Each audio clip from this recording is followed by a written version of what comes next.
At a family dinner, she cleverly made a sarcastic remark. If you disappear, no one will even notice.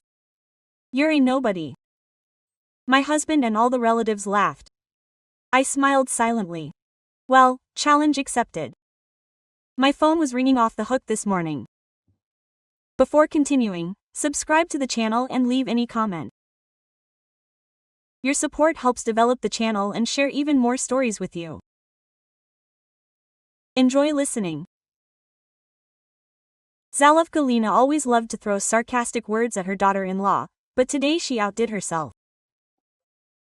You know what, Katya? The relative drawled, elegantly cutting off a piece of charluta. If you suddenly disappear, no one in the family will even notice. You're a nobody. The table froze for a second. Then loud laughter rang out. First, the uncertain giggles of the mother-in-law, then the loud laughter of her husband Andrei, joined by the others. Even the father-in-law shook his head with a grin. Katya slowly put down her fork. Something inside her snapped, but her face remained calm. She demonstratively smiled an artificial smile that she had honed over years of family life. Well, challenge accepted, she said quietly. Of course, no one heard her. Everyone had already moved on to discussing Lena's new car. Katya finished her tea and began clearing the table.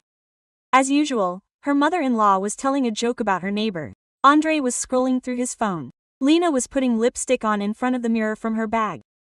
The family idyll continued without her.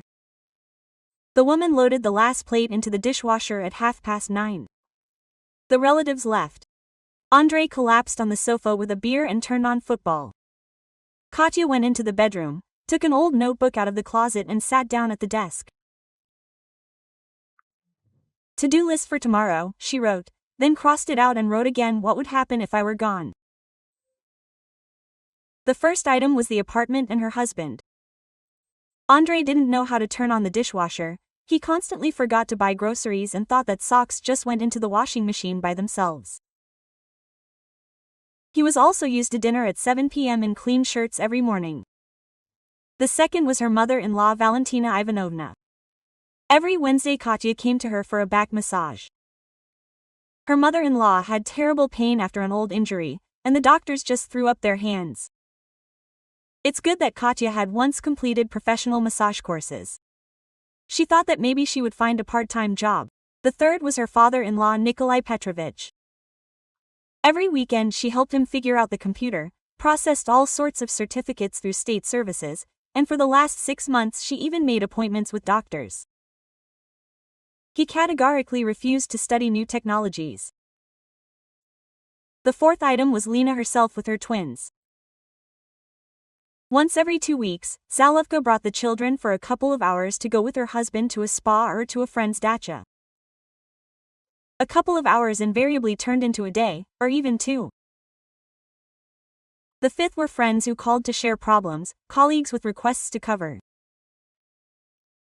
Neighbor Aunt Galia with endless trips to the drugstore. Katya closed her notebook. The plan matured instantly, as if it always lived somewhere in the depths of consciousness, waiting for the right moment. In the morning, as usual, the woman got up at 6 a.m., made breakfast. Woke up her husband. Andrei grumbled something about an early morning and trudged into the shower. I'll be late today, said his wife, pouring him coffee. We have a medical council. Oh, muttered the husband, without looking up from the phone. At school, she went to the principal Vera Nikolaevna. Vera Nikolaevna, I need to take a day off. Family circumstances. Please allow me for how many days? Quote. I don't know yet. Maybe for a week. Vera Nikolaevna frowned, but agreed. Katya never let me down. She worked without sick leave or vacations. One day off could be forgiven. By lunchtime, the woman was already sitting on the train. She decided to go to her grandmother's house in the village of Kraskova. She inherited the house 3 years ago. Since then, her cousin Masha had lived there and looked after the household. They had not seen each other for a long time, but Katya knew that Masha would not ask her unnecessary questions. Katya turned off the phone and leaned back in the seat. For the first time in many years, she had nowhere to rush. Entering the yard, the woman immediately smelled the familiar smell of apricot pie and freshly cooked borscht. Masha looked out the window, saw Katya with a small bag and froze for a second. Then she ran out onto the porch and hugged her tightly. "Katyushka, what are you doing here?" There was no surprise in her voice, only joy. "I came to visit you." "May I?" "May I? Of course I can. Come in. I just took the pie out of the oven." The house was exactly as Katya remembered it from childhood. Low ceilings with beams, old rugs, carved furniture that her grandfather had once made himself. Only now everything sparkled with cleanliness. New gray curtains hung on the windows, and pots of hyacinths stood on the windowsills. "You've made yourself at home here," Katya noted, sitting down at the familiar oak table. "It's been 3 years since I moved here. After the divorce, I wanted some silence." Quote. Masha put a plate with a steaming pie and a mug of tea in front of her. "Why did you come alone? Without Andrei?" The woman slowly sipped her tea. Fragrant with herbs, just like her grandmother used to brew. "Masha, do you remember your ex-husband?" "Of course I remember, Valeria." "And what, did he appreciate you?" Masha smiled bitterly. "He valued me as a housekeeper. I washed, cooked, and cleaned for him. I took his mother to the doctors. I had nice conversations with his friends at corporate events. And when I started talking about the child, do you know what he said?" Katya shook her head, that the only thing he needed was children with me, that everything was fine with this as it was. Why change anything? That's when I realized that for him I was not a wife, but a free servant with intimate duties. "And how did you decide to leave?" "One day he blurted out in a fit of anger that I was an empty shell with no ambitions, that anyone else would have done better. That's when I decided." Masha looked closely at her sister. "Katyusha, what happened? Why are you asking such strange questions?" The woman honestly told me about yesterday's dinner, about Lena's words, about the laughter of her relatives. Masha listened silently, only nodding occasionally. Quote. "And now what?" she asked when Katya fell silent. "Now I'm checking. If I'm an empty space, then no one will really notice my absence." "Have they noticed yet?" "I don't know. I haven't turned on the phone yet." Masha smiled. "Right. Let's see this evening. In the meantime, make yourself comfortable. Your room is upstairs. I've got everything ready there. Just in case, I kept wondering when you'd finally come to visit." In the evening, the sisters sat on the veranda, drank tea with honey and watched the sun set behind the forest. Katya couldn't remember the last time she felt such peace. She didn't have to feed anyone, she didn't have to explain to anyone where she was and what she was doing. She could just sit and breathe. Quote. "You know," Masha said, "I was scared after the divorce. I thought I couldn't cope alone. I got used to being needed, even if not valuable. And then I realized that for the first time in 10 years I could do what I wanted, not what was expected of me." "And what do you want?" "Silence. Your own rhythm of life, work that brings pleasure, to wake up not from someone else's alarm clock." Katya nodded, she understood every word. At night, the woman lay in her childhood bed under a patchwork blanket that her grandmother once sewed, and listened to the silence. No one snored next to her, no one fidgeted, no one turned on the phone. At 3 a.m., leaves rustled outside the window, somewhere far away near Kolesiv. For the first time in many years, she did not have to think about tomorrow. What to cook for breakfast, who to call, where to run. Tomorrow she could just lie. On the third day, Katya decided to turn on the phone. The numbers on the screen made her sit down on the porch. 52 missed calls, 73 messages. Masha looked out of the house, glanced at her sister's face and silently sat down next to her. "So what's going on, Armageddon?" Katya exhaled, scrolling through the messages. "Andrei, where are you? There's nothing to eat at home. The washing machine is not working. I was late for work in a dirty shirt. It's irresponsible. Mother-in-law, Katya, I beg you, come. My back hurts so much that I can't get up. I've been waiting for you for 4 days. Painkillers don't help. Father-in-law, my computer froze. No one can figure out what's wrong with it. Where have you been? I urgently need to submit documents. Convenient. Katya, I don't understand what kind of démarche my husband has saved me for tomorrow. I have nowhere to put the children. Stop fooling around. Come immediately. Read on, Masha, the school principal, said quietly. Ekaterina Sergeyevna, you are putting the school in a difficult position. There is a committee meeting tomorrow, and the documents are not ready. Friend Ulya, Katya, where are you? I have depression. I urgently need support. Colleague Sveta, Katya, I was urgently called to see a sick child. Replace me during lessons. I beg you. Neighbor Aunt Galia, Katyusha, I have been without medication for 3 days. I have high blood pressure. What happened to you? I wonder, Masha drawled. And there are many among them who ask, how are you doing? Katya scrolled through all the messages again. Not a single one. Everyone is demanding, complaining, accusing. But no one asked if I was even alive. Now imagine what will happen if you come back right now. They will pounce from all sides. Everyone will consider their problem the most important, and you will save everyone, as always. Katya sighed. And you know what the strangest thing is? I thought that they could not cope without me, but it turns out they just do not want to cope. It is easier to shift all the worries onto my shoulders. Masha nodded. My psychologist said that if you constantly solve other people's problems, people forget how to solve them themselves. You do not help, you make them helpless. In the evening, Katya typed one short message. Alive and well, I'll be back in a few days, send it to everyone at once and turned off the phone again. Do you think this will calm them down? Asked the sister. On the contrary, now they know for sure that I'm okay, but I'm in no hurry to save everyone. This will anger them, quote. And what next? Then we'll see what they're capable of without me. On the 4th day, the women went to the district center for groceries. In the store, Katya met Vera Nikolaevna, her director. At first she was happy, then she frowned. Ekaterina Sergeyevna, he finally lied to us. The documents are not ready for the commission. And you? And I'm on unpaid leave. Vera Nikolaevna. What leave? You didn't warn me? I did. You have my application, but we can't do without you. Who will process the documents? Katya looked closely at her boss. Vera Nikolaevna had been working as a principal for 12 years, but she still didn't understand the paperwork, shifting everything to the head teacher. How do other schools cope? What do other schools have to do with it? We have you. I'll be gone until the end of the week. Find a way to cope yourself. Then there's no point in coming back, she snapped. You can consider yourself fired. Katya froze, then slowly straightened up. Okay, you'll get my resignation letter tomorrow. The woman turned around and walked towards the exit. Her heart was pounding like crazy.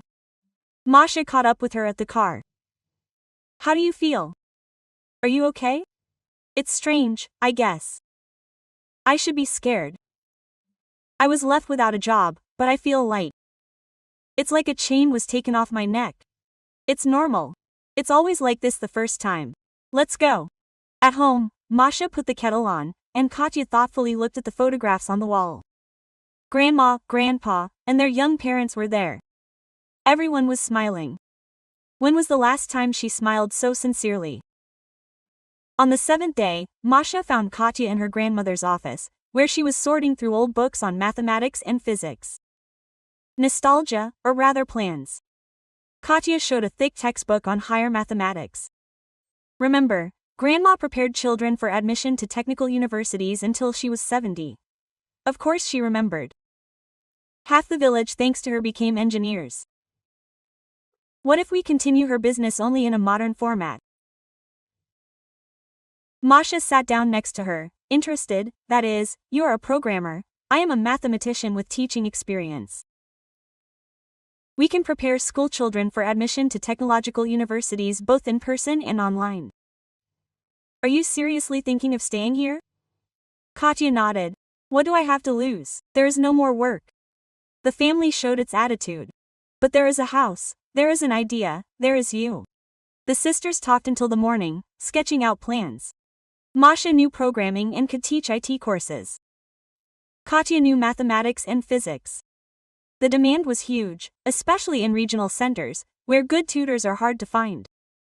By the end of the week, the women had already created a group on social networks and posted the first ads. It turned out that there are many families in the area willing to pay for high-quality preparation of children for admission to technical universities.